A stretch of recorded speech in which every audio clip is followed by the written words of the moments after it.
Vamos a continuar, acá vamos a ver algunas estructuras para que ustedes puedan ver el átomo de hidrógeno, carbono, nitrógeno, oxígeno, sodio, cloro, potasio, oxígeno. Van a ver que cada uno de sus núcleos, tanto los núcleos como las órbitas de cada elemento químico es muy diferente, ¿sí?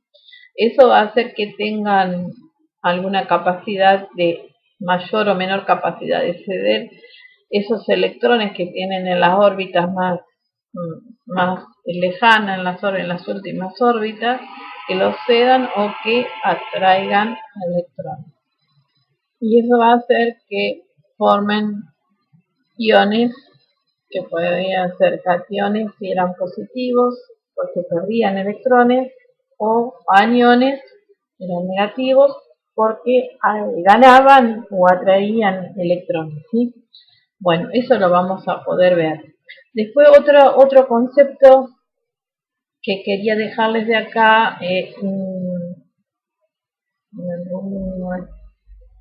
no recuerdo dónde estaba, bueno, pero se los digo. Van a ver que hay átomos que son isótopos. La diferencia que tienen los isótopos es que cambia el número de neutrones que tienen. De un mismo elemento puedo tener dos isótopos, ¿sí? Porque lo único que nos cambiaría es el número de neutrones que tengo en su núcleo, ¿sí? Eso sería isótopos. Son dos átomos distintos que tienen, son átomos que tienen distinto número de neutrones. Algunos de ellos son estables y otros son muy inestables, son radioactivos, su núcleo se desintegra, emite radiaciones. Muchas veces estas radiaciones pueden ser rápidas o pueden tardar millones de años. Habrán escuchado hablar del carbono 14, por ejemplo. El carbono 14 es un isótopo de carbono que también tarda años en desintegrarse su núcleo. Y entonces, con ese carbono 14 que está como vimos, es uno de los elementos que es más abundante en nuestro cuerpo, cuando se han encontrado huesos o restos humanos, con eso se puede saber la data estudiando eso se puede saber la data del fósil que han encontrado estudiando ese carbono 14. Por eso le digo que con estos isótopos sí son muy radioactivos, pero bueno, cuando emiten ese núcleo se desintegra en alguno de los átomos, es una reacción rapidísima, y en otros átomos, como en el caso del carbono 14, eso tarda millones y millones de años en desintegrarse. Entonces, siguiendo eso, uno puede calcular los años que han pasado, digamos, en eso que se ha encontrado, en ese cuerpo, en esos restos generalmente óseos. Bueno, cuando hablamos de los elementos, bueno, acuérdense de lo que es JOM, acuérdense bien eso, que son los que están en mayor abundancia, y lo vamos a ver cuando veamos todas las macromoléculas, que todas están formadas por estos cuatro átomos principalmente. Bien, el proceso en el cual el átomo gana o pierde electrón y se transforma en un ion positivo o negativo se llama ionización. Eso después lo van a poder leer ahí bien. Ahora, cuando dos o más átomos se unen, forman lo que se llaman moléculas, ¿sí? Vamos a ver que hay moléculas que pueden ser inorgánicas y hay moléculas que son orgánicas, ¿sí? A veces esas moléculas están formadas por átomos iguales, como por ejemplo la molécula del oxígeno, la molécula del hidrógeno, del nitrógeno, están formados por átomos iguales. Y en el caso de otras moléculas como el agua, el cloruro de sodio, que son los más comunes dentro de nuestro cuerpo, están formados por distintos átomos, ¿sí? El agua está formado por átomos de hidrógeno y átomos de oxígeno. Ahora cuando veamos la reacción química, vamos a poder ver exactamente esto. Bueno, hay un término que lo van a escuchar nombrar bastante, que es lo que se llama radical libre, que es cuando un átomo o un grupo de átomos tiene un electrón impar en su órbita más externa, la última órbita. A ver acá, les los muestro acá. Fíjense, esta es la molécula de oxígeno. Pero lo que tiene es que cuando se forma el radical libre, fíjense que en su última órbita tiene un electrón impar. Fíjense, tiene 2, 2, 2, 2. Y acá quedamos con uno. Cuando ahí está este electrón impar, la molécula de oxígeno tiene este electrón porque atrajo. Tiene uno más porque lo atrajo, un electrón impar. Lo que está haciendo formando un radical libre que se llama superóxido.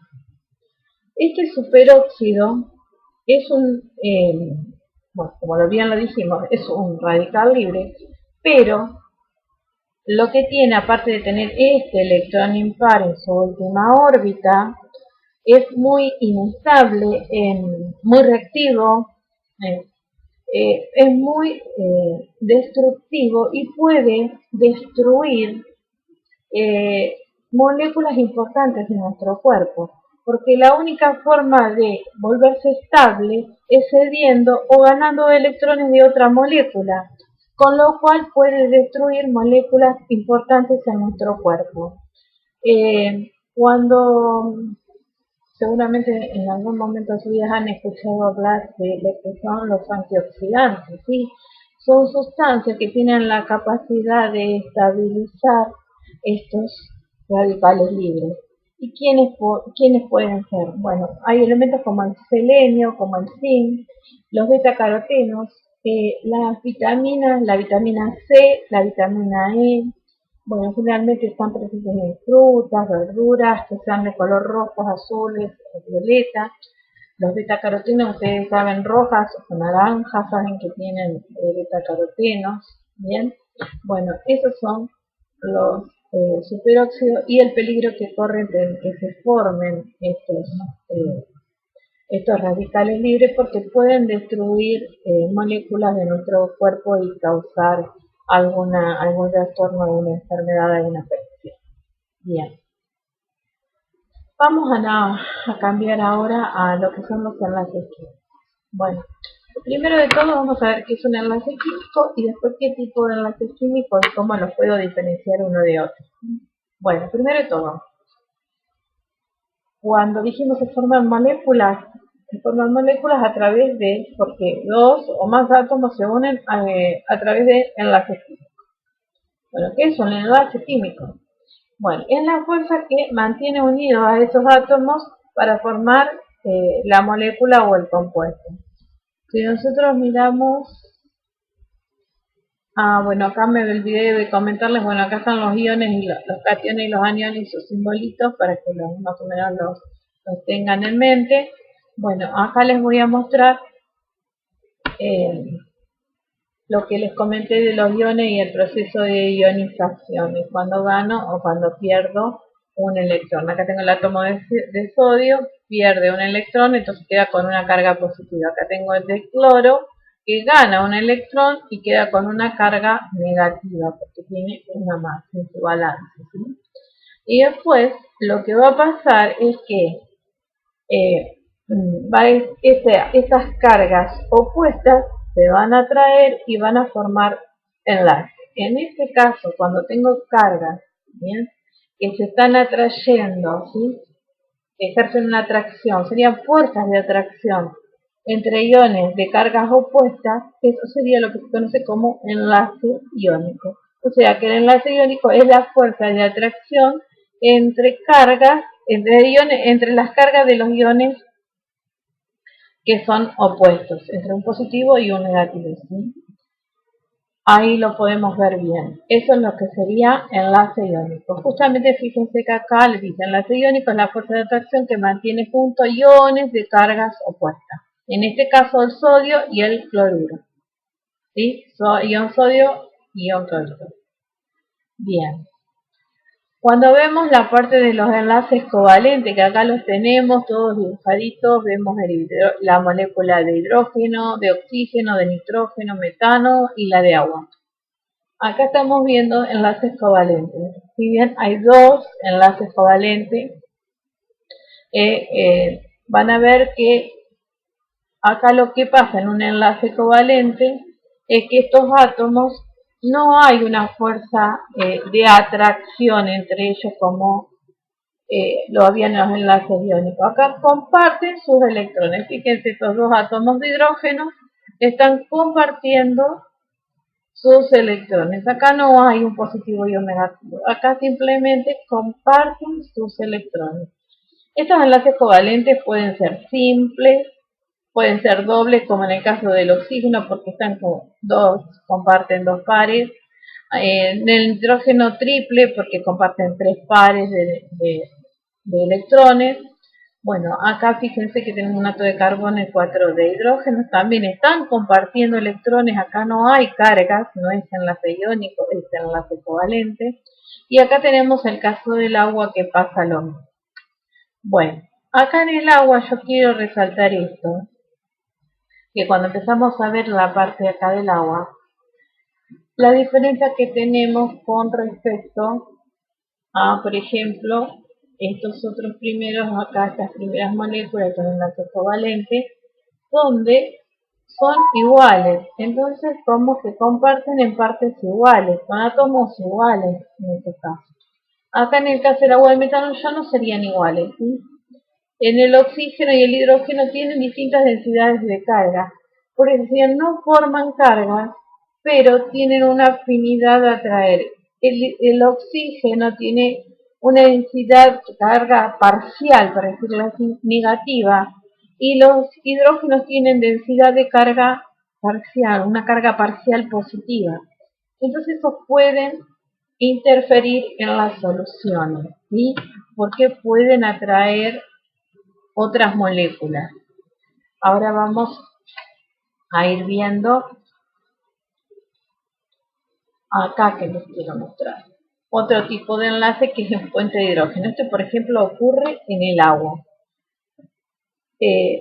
Acá no tenemos cargas positivas ni negativas como enlace iónico. Acá simplemente hay densidades de carga, ¿sí? Y entonces esas densidades de carga sí forman puentes de hidrógeno. El hidrógeno con el oxígeno, el hidrógeno, podemos ver el hidrógeno con el oxígeno, el hidrógeno con el oxígeno, acá también otro hidrógeno con oxígeno. Bueno, esos son enlaces de hidrógeno que se pueden formar. Bien. Hasta acá hemos visto, hicimos lo que eran los átomos, elementos químicos, la materia, definimos primero materia, átomos, elementos químicos, cómo los clasificábamos, después qué podía pasar con estos elementos químicos o átomos que se transformaban en iones cuando estaba el proceso de ionización, se podían formar cationes o aniones, después vimos los isótopos que cambiaban el número de neutrones del mismo elemento, lo único que cambiaba era el número de neutrones. Después vimos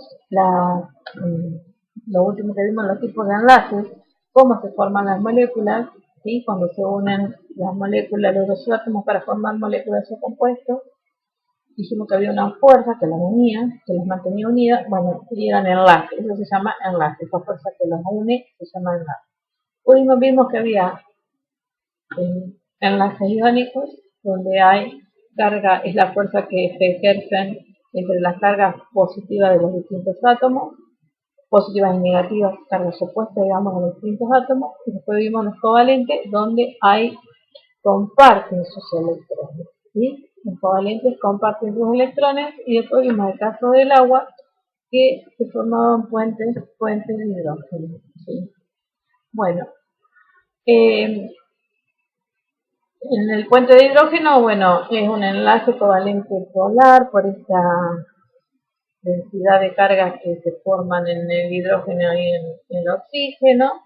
Estos átomos de hidrógeno son atraídos por átomos de oxígeno que tienen cargas negativas parciales, son cargas negativas parciales cuando forman el puente de hidrógeno, que es otro tipo de enlace. Bueno, ahora vamos a entrar a ver lo que son las reacciones químicas. Esto lo habíamos mencionado cuando nosotros vimos la parte de metabolismo, de las funciones vitales del ser humano. Vimos que había dentro del metabolismo había reacciones químicas que ocurrían para mantener los procesos vitales del ser humano. Bien. Son reacciones químicas que van a ir ocurriendo. Entonces vamos a definir primero qué es una reacción química. Bueno, una reacción química es cuando se combinan o se separan átomos para formar un producto, ¿sí? O varios productos, a veces pueden ser varios productos. Siempre partimos de las sustancias iniciales, que van a ser los reactivos, los que vamos a llamar reactivos, para obtener productos, ¿sí? O el producto, sí, o las sustancias finales. Lo que yo quiero acá que les quede claro, a ver si podemos ver acá tengo una reacción, o sea, acá, para que lo vean bien, tengo reactivos, en este caso tengo hidrógeno y tengo oxígeno, para obtener agua. Estos dos, hidrógeno y oxígeno, son mis reactivos y cuando ellos se unan van a reaccionar para formar agua, que va a ser mi producto. Lo que sí voy a necesitar para que esta reacción se pueda producir es una energía de activación. Es una energía mínima necesaria que yo necesito para que estos enlaces de mis reactivos se rompan y pueda dar origen a estos productos, ¿sí? Bueno, hay reacciones químicas en las cuales van a liberar energía, que se llaman exergónicas, son reacciones químicas que liberan energía. Después están las reacciones endergónicas, que absorben energía. ¿Sí? Entonces, lo que podemos ver es que independientemente de esto, nosotros siempre vamos a necesitar de una energía de activación para que es una energía de inicio para que comience, que dé origen al comienzo de esa reacción química. ¿Qué va a favorecer esto? ¿Qué va a hacer que esta reacción química se produzca más rápido? Que tenga mayor cantidad, cuando tengo mayor cantidad de reactivos y tenga mayor temperatura, se va a dar más rápido esa reacción química. ¿Por qué? Porque cuando yo tengo mayor concentración de reactivos, estos reactivos van a chocar unos con otros, ¿sí? Al haber muchos, chocan más. Y cuando hay temperatura, la temperatura también aumenta la cantidad de choque porque aumenta la velocidad de movimiento de esas partículas. Y eso va a hacer que esos enlaces se rompan y se formen los productos, ¿sí? Esos choques rápidos van a desencadenar la reacción química y se van a producir los productos. En algunos casos necesitamos de catalizadores, ¿sí? ¿Qué es un catalizador? Es una sustancia que va a acelerar la reacción química. ¿Cómo lo va a hacer? Disminuyendo esa energía de activación. O sea, voy a necesitar menos energía de activación para que comience la reacción química. Normalmente, ¿quiénes son los catalizadores? Son las enzimas. ¿Qué son las enzimas? Son proteínas. Cuando veamos proteína dentro de macromoléculas, vamos a estudiar las enzimas, ¿sí? Bien. Ustedes acá pueden ver, bueno, están los gráficos donde actúa un catalizador.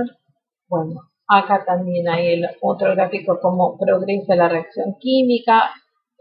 Los tipos de reacciones químicas, eso leanlo, aprendanlo, lo vamos a ir viendo en el transcurso de los temas. Van a ir apareciendo estas reacciones químicas, pero bueno, eso es para que ustedes lo lean y lo vayan.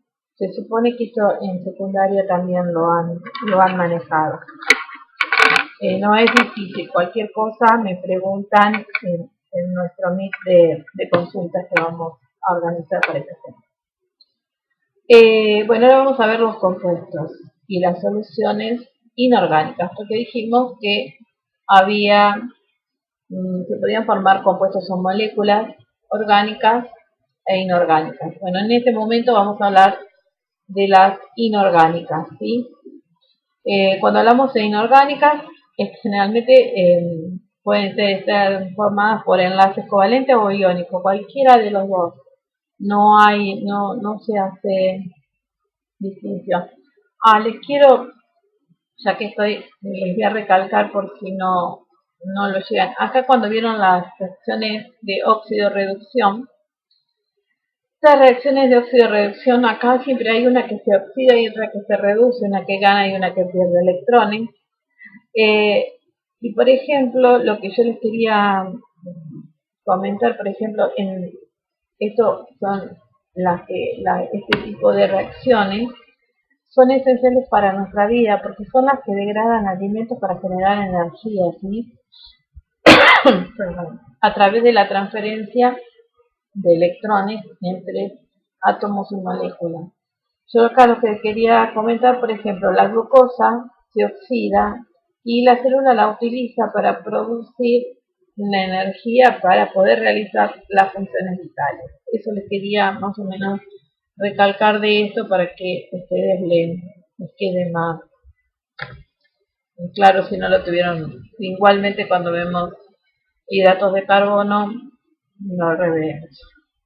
Bueno, dentro de estos componentes inorgánicos, bueno, les dije, los átomos pueden estar unidos por enlaces covalentes o iónicos. Generalmente carecen de átomos de carbono. Los compuestos orgánicos tienen muchísimos átomos de carbono. Esa es una diferencia que tenemos, pero pueden tener, pero es mínimo. ¿Sí? Generalmente son moléculas simples, simples estructuralmente, yo digo pequeñas, son simples, pequeñas. Bueno, si queremos nombrar, podemos nombrar las que tenemos en nuestro cuerpo, podemos nombrar el agua, los ácidos, las bases, las sales, y tienen funciones también simples con respecto a los orgánicos. También hay algunos que tienen carbono, como les dije, el dióxido de carbono, el bicarbonato o el ácido carbónico. Esos están dentro de los inorgánicos que contienen átomos de carbono, pero contienen un átomo de carbono. Los orgánicos contienen gran cantidad de hidratos de carbono y de hidrógeno.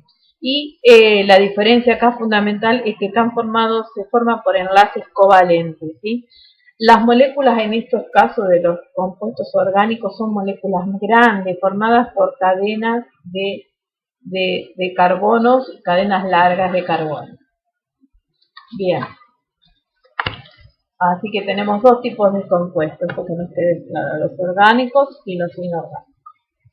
Bueno, dentro de los orgánicos nombramos el agua. Bueno, que como todos ya saben, es la sustancia más abundante de nuestro cuerpo.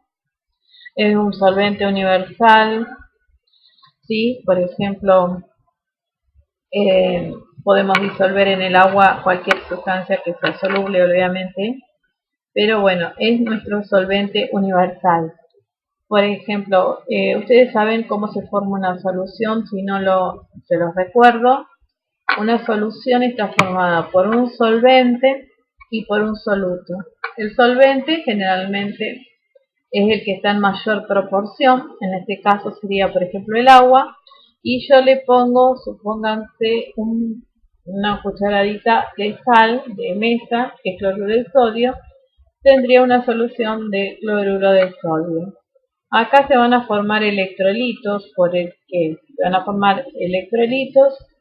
porque, bueno, el agua tiene la capacidad de lograr que los iones del cloruro de sodio se separen y estén en solución con sus respectivas cargas, porque dijimos que en la formación de la molécula de agua había cerca del oxígeno, yo tenía densidad de carga negativa y tenía densidad de carga negativa en los hidrógenos. Bueno, esto se atrae a los a los compuestos inorgánicos y logra que estén como iones dentro de la solución. Por ejemplo, el sudor sería una solución, porque es una solución diluida de agua, donde el agua es el solvente y tengo pequeñas cantidades de sales que serían los solutos. Por ejemplo, eso sería un ejemplo de una solución. Bien. El agua también tiene capacidad de ser lubricante. Van a ver que componen un montón de secreciones, de moco, está presente en las cavidades pleurales, pericárdicas, en las articulaciones, en la parte gastrointestinal. Van a ver que está todo lo que es el tubo digestivo, van a ver que hay agua. Bueno, otra de las cosas que participa de reacciones químicas, en todas las reacciones químicas que generalmente está presente el agua en las reacciones que son de hidrólisis y de síntesis por deshidratación, donde se pierden moléculas de agua, que van a ver cuando veamos bien en la parte de metabolismo. Bueno, también interviene, como tiene estas fuentes de hidrógeno que vimos que formaba el agua, estas moléculas tienen la función, estas moléculas de agua pueden hacer, se pueden mantener como más unidas, y eso lo que hace es aumentar la tensión superficial del agua, ¿sí? Bueno, tienen gran capacidad de absorber calor y alto calor de vaporización, que esto también es re importante. Ahora vamos a verlo bien en detalle. Las propiedades térmicas, como la alta capacidad térmica que les dije, es por la presencia de esos enlaces que tiene, enlaces de hidrógeno que tiene el agua. El agua tiene la capacidad de absorber calor, energía térmica, y va rompiendo esos enlaces de hidrógeno. Entonces, por lo cual queda menos energía para aumentar el movimiento de esas moléculas de agua, con lo cual no aumenta su temperatura, ¿sí? Actúa como los radiadores de los autos, que sí enfría el motor absorbiendo el calor sin aumentar su propia temperatura. Acá ocurre lo mismo, la homeostasis. Cuando hace calor, el agua cumple una función primordial, que es la de mantener nuestra temperatura corporal, ¿sí? Eso es importante que lo sepan, ¿sí? Gracias a esos enlaces de hidrógeno que forman las moléculas, esas atracciones que tienen entre el hidrógeno y el oxígeno de otra molécula de agua, como vimos anteriormente, bueno, eso es lo que hace, absorbe esa energía térmica para que se produce dentro del organismo, pero no aumenta su propia temperatura, ¿sí? La absorbe para que nosotros no nos aumente nuestra temperatura y mantengamos nuestra homeostasis. Es lo mismo que un radiador de autos. El radiador de los autos enfría el motor, ¿sí? ¿Por qué? Porque absorbe el calor, pero sin esa agua que está en el radiador va a absorber el calor sin aumentar su propia temperatura. Si aumenta de temperatura es porque algo está mal, pero normalmente debe funcionar así. Entonces, cuando hace calor, ¿cuál es la función que tiene el agua, ¿sí?, en nuestra temperatura corporal? Es absorber eso y absorber la temperatura sin cambiar de temperatura ella misma, ¿sí? A ver si lo leemos, lo explicamos diferente. Veámoslo así. Yo les dije anteriormente que tenía un calor de vaporización alto. O sea, cuando nosotros tenemos calor, veámoslo así. Entonces lo que hace de líquido, ¿sí?, el agua líquida o el sudor, pasa a gaseoso. O sea, esa agua que está en la superficie de la piel se va a evaporar. Al evaporarse, elimina calor. Y eso lo que va a producir es un enfriamiento de nuestra piel. Ese es el mismo caso que el radiador del agua. Véanlo con detenimiento y si no lo volvemos a ver y lo volvemos a explicar. Con respecto a dos términos que van a aparecer y lo van a escuchar un montón de veces y lo van a tener que saber. Que va a haber sustancias o componentes que van a ser hidrofílicos y algunos que son hidrófobos o hidrófobos, como lo quieran llamar, sustancias o compuestos. Bueno, que sean hidrofílicas significa que se van a disolver en el agua, ¿sí? Y que sean hidrófobas va a significar que son insolubles en el agua, como por ejemplo las grasas, los aceites. Acá tengamos en cuenta eso, porque cuando estudiemos células vamos a ver que van a aparecer estos dos términos, hidrófobos o hidrofílicos. Unos se disuelven en agua y otros rechazan el agua totalmente, son opuestos al agua, no pueden estar en la parte acuosa, ¿sí? Bien.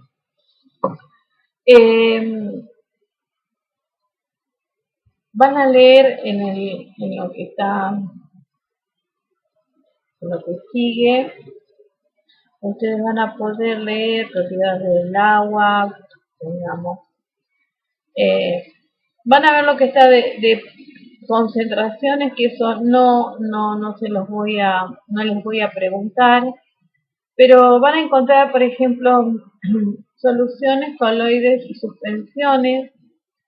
Eso no me voy a detener porque es muy fácil de entender y son conceptos que generalmente todos manejan y leyéndolo los van a poder sí saber qué es una solución, qué es un coloide, qué es una suspensión, porque no me dan los tiempos para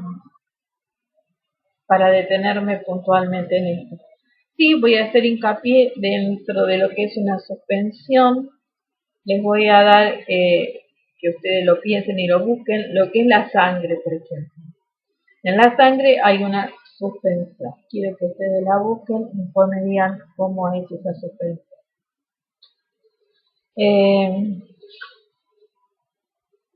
Bueno, acá hay una parte que viene que es importante y que por ahí cuesta un poco entenderla. Es el tema del pH.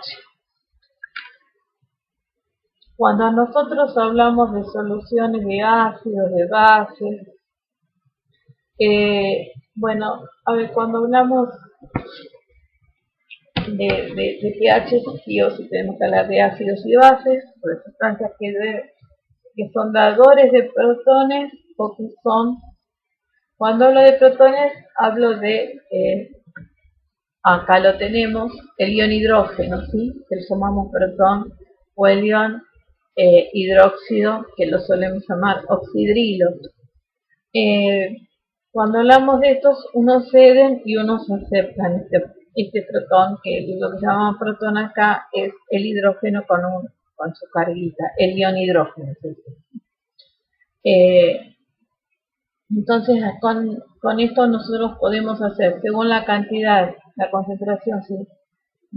Según las concentraciones de estos protón hidrógeno o de estos iones hidróxidos, según estas concentraciones en los líquidos corporales, nosotros podemos armar una escala de pH. Nuestro pH va de 1 a 14, siendo la de 1 a 6,9 es un pH ácido, porque es dador de iones hidrógenos, tiene muchos iones, la concentración de iones hidrógenos es mayor que la del ion oxidrilo, y 7 es pH neutro, ahí las concentraciones son iguales, y de 7 a 14 ya tengo mayor cantidad del ion oxidrilo, o sea que acepta iones hidrógeno, son bases, y tengo un pH básico o alcalino. ¿Por qué es importante que nosotros sepamos pH y cómo manejar estos valores de pH? Porque acá Es muy fácil modificar el pH. Nosotros necesitamos, para mantener nuestro medio interno, mantener nuestro pH de la sangre, que va de 7,35 a 7,45, sería el valor normal de pH de nuestra sangre. Yo lo tengo que mantener en equilibrio, en esos valores. Cuando esto varía, se puede producir cuando dan valores menores de 7,35, ya tendría una acidosis y estaría alterando el metabolismo.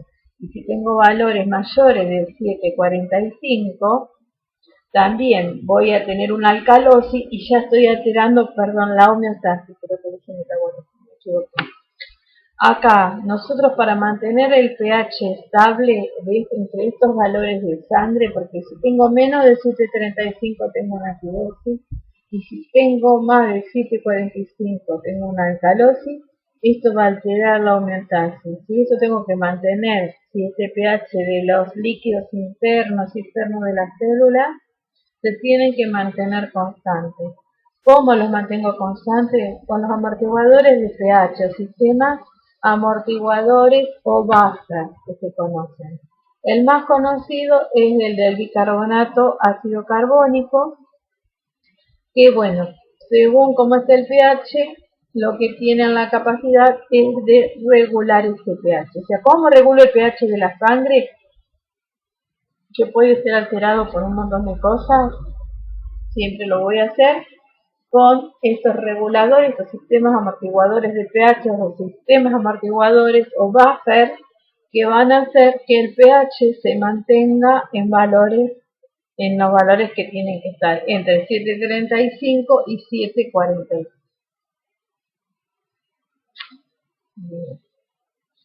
Hasta acá, bueno, acá vemos la escala, acá es lo que yo les dije, cómo se juega acá pueden ver cómo va el pH, un pH arranca en 0, 1. Un pH 1 es un pH muy ácido, ¿sí? Pero ¿qué tengo? Tengo una gran concentración de protones. Bueno, y acá pueden ver cómo cambia en un pH 14 cuando tengo una solución muy alcalina. La concentración de protones es muy bajita. Tengo mayor cantidad de oxígeno. Ahí pueden ir viendo. Acá van a ver que tienen un cuadrito donde están valores de pH de distintas sustancias, algunas de cuerpo humano y otras de alimentos que nosotros podemos ingerir, que obviamente estos nos pueden variar nuestro pH y automáticamente nuestro sistema amortiguador de pH, como lo queramos llamar, o sistema amortiguador o buffer, va a ser el encargado de mantener o regular este pH, que nuestro pH quede siempre en esos valores, ¿sí? Porque si no, ya estaríamos en una patología. Si nos vamos fuera de estos valores, estamos en una patología. Ustedes pueden ir viendo, por ejemplo, el pH del jugo gástrico va en un pH re ácido, 1,2 a 3 son los valores de nuestro pH del estómago. ¿Sí? Del líquido vaginal entre 3,5 y 4,5, de la orina entre 4,6 y 8, de la saliva en 6,35, 6,85, de la sangre, pues yo lo mismo recién, del líquido cefalorraquídeo 7,4, del jugo pancreático 7,1, 8,2. De ahí voy a venir viendo cómo, y acá por ejemplo estamos viendo el hidróxido de sodio, que es 14, es el más fuerte que nosotros tenemos y dentro de los productos alcalinos o básicos. Bueno, hasta acá vimos todo lo que era la parte de átomos, moléculas, enlaces, y de moléculas vimos solamente la parte de inorgánicas y bueno, vimos un poco de pH, de la importancia del pH, mantener el pH en la sangre, quién mantiene el pH en la sangre, quién lo regula y qué pasa si nos vamos de esos pH para un lado o para el otro, una acidosis o una alcalosis y que eso puede causar una patología, ¿sí? Si no se puede corregir. Bueno, hasta acá hemos terminado la primera parte de, eh, de esta clase. Lo que va a continuar van a ser los compuestos orgánicos.